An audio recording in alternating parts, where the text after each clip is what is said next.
Hey, peace, love, light. I am in my sanctuary, also known as my garden, and I wanted to share with you guys just very briefly some of the progress that I've made this year, along with some of the tips and tricks that have allowed me to do this on a budget. Right now we are in the very back of my growing space in what is my watermelon and kale patch.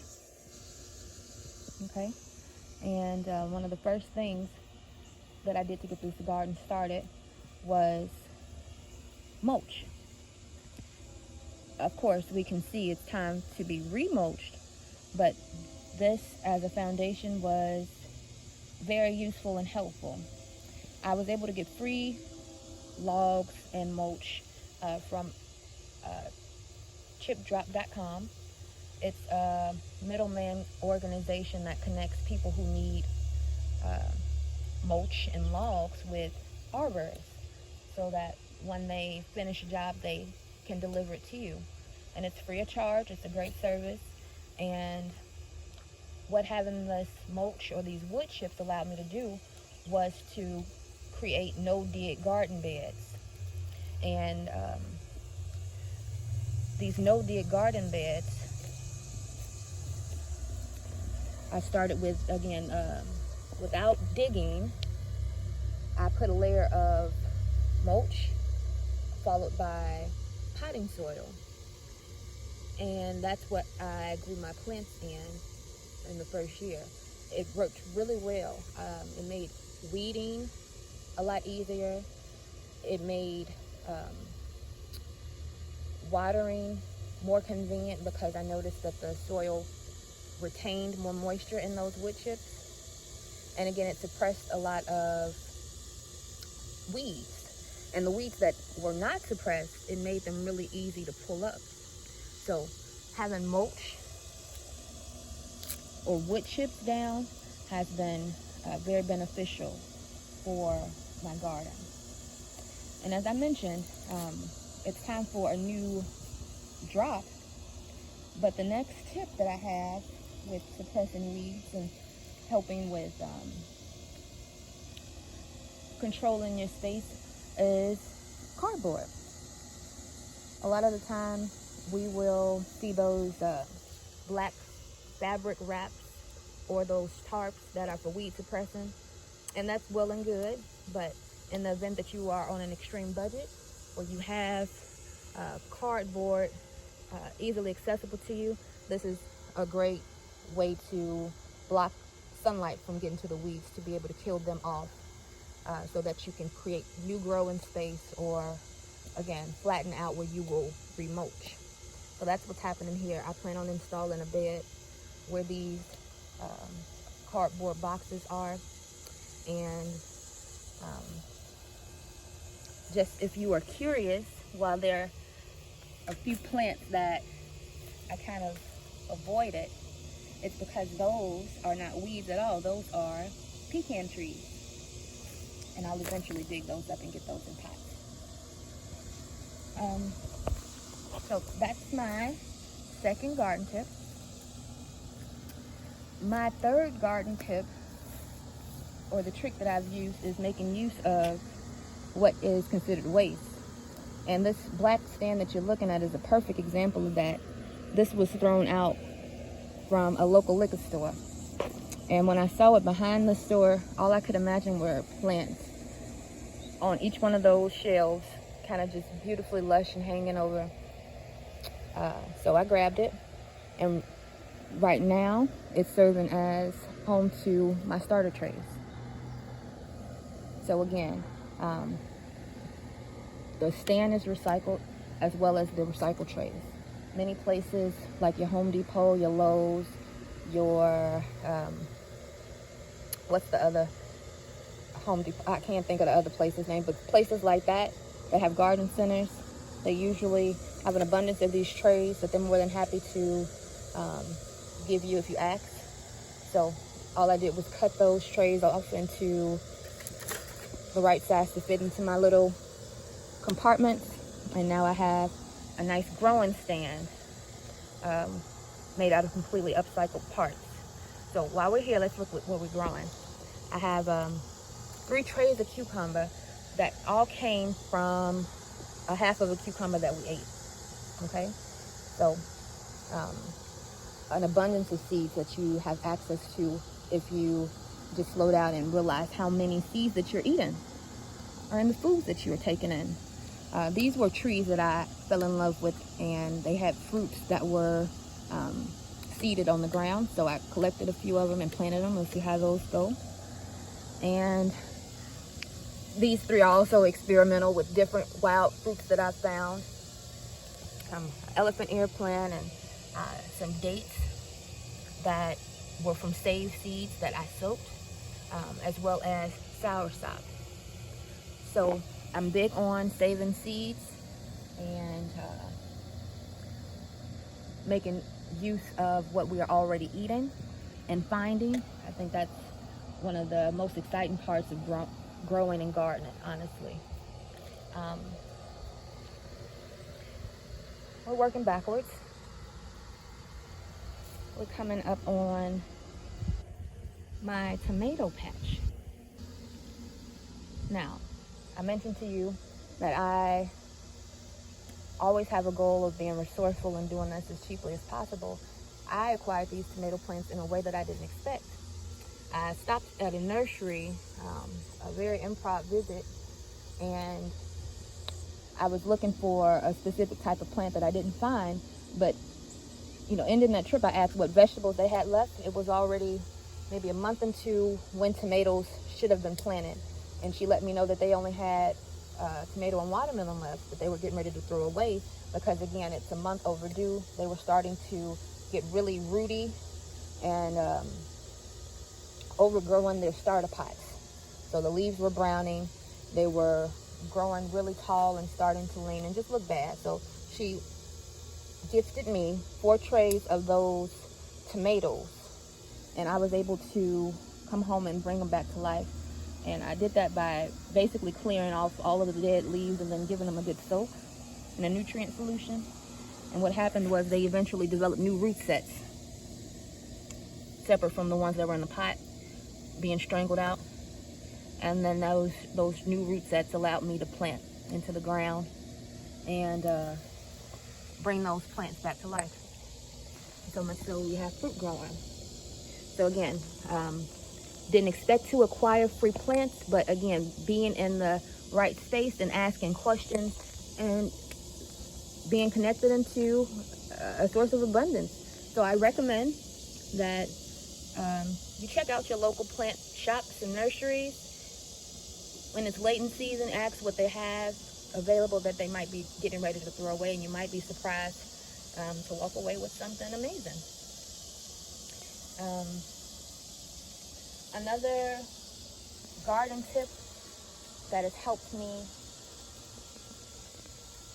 are these. Just a water bottle, honestly. I've used these as starter pots. Right now, I have avocado pits planted inside of them. And these are useful. I've grown peppers in them as well. They're useful as little greenhouses. So by cutting off most of the bottle, you can create a little greenhouse that holds in moisture for your plants until they're ready to go in the ground. Leaving the top off lets moisture in, or again, I keep the top and put it back on, creates that greenhouse effect. It might be useful for certain things you want to grow.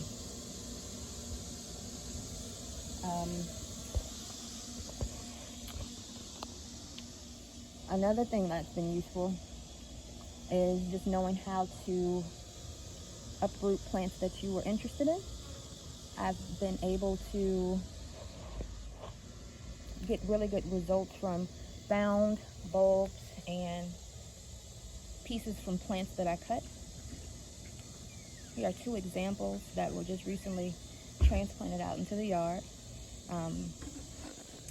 I live near a community garden, and I've noticed with local gardens that at the beginning of each season they'll usually clear out the space of old bulbs and growth, which is really beneficial for people like me who, again, can make use of those old bulbs that they don't want anymore. So this was one of them. I brought home a bulb and I planted it, and you might be able to see the original. I planted it and it grew so well, so fast, and got so lush that I was able to separate this piece out into the yard. And so far it's taken to its new environment pretty well. Just a nice decorative plant. But again, taking and separating plants out to make more of them is a way of growing your garden really cheaply. And we were on a walk yesterday. So this is a new transplant. He's only been in since yesterday. He's still in shock. But I love the colors of it. It was a orange and yellow leaf, low growing plant. And I noticed that it grew by a woody rhizome. A rhizome is a long underground stem that connects all of the plants in that area. So I carry a blade with me usually, and I took about a 6-inch portion of that rhizome, and we got it planted yesterday in really moist conditions, and we're going to see how it takes to this new environment. We very well may not get these leaves back, but what will happen if the plant likes this space is it'll start to sprout new leaves and growths from these joints or nodules. Okay, so found plant. I also have a few up here that I thought were attractive and planted.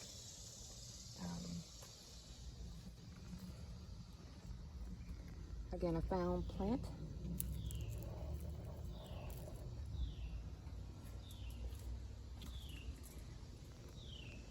Newly transported. They're coming back to life. So I've been able to grow my garden with things that are considered weeds, or again, just plants that I found attractive. This is purslane, which is an edible plant. Again, not one that you would often see in a pot, but they sell the seeds. I know the value of this edibly and medicinally, so it's a perfect house plant or potted plant for me. So just using that type of thinking, I have been able to create my little sanctuary. I'm really proud of it. So just very quickly, I'll show you what I'm growing. I've showed you my tricks and my tips. I have okra, the patty pan squash. I have some plum seeds and chard, sunflowers. Let me get my tomato and avocado. We started butternut squash from our seeds in a wet paper towel, and they're doing really well. We transplanted them into the ground yesterday. So I have a few to share if anyone local would like to barter, because I don't think I'll plant more than these 6. We have what was once a mystery plant that's starting to shape up like a tomato. I had help from my daughter and her friend, and they forgot to label the pot. So we had to label it as a mystery plant, but it's starting to shape up as a tomato. Back here, these big beautiful leaves, these beautiful heart-shaped leaves, are birdhouse gourds, and they're more from art purposes than food purposes. This lovely plant is a Mexican squash. I learned about this by following the Afro-Biomineral Foods Guide given to us by the late and legendary Dr. Sebi, rest his soul. That's a chayote. Chayote, or Mexican squash, is a delicious, crisp, pear-type shaped vegetable that I've used as a potato replacement. Really good. We have some more okra here. I have a beautiful cantaloupe plant that won't stay on its stalk.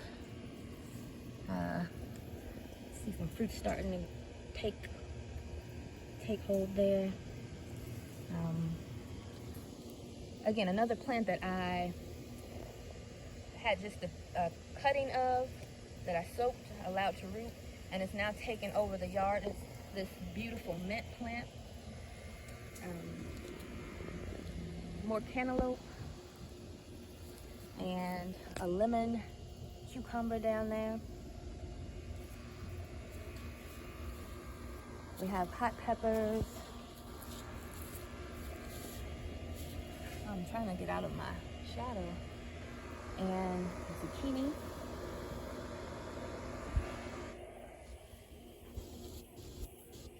And back at my watermelon patch.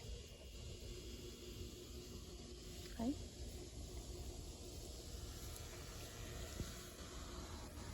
So yes, this is my little growing space. I'm proud of it so far. I'm excited to keep going with it. How is your garden going this season? I would love to hear about the tips and the tricks that you have to share. So until next time, peace, love, light.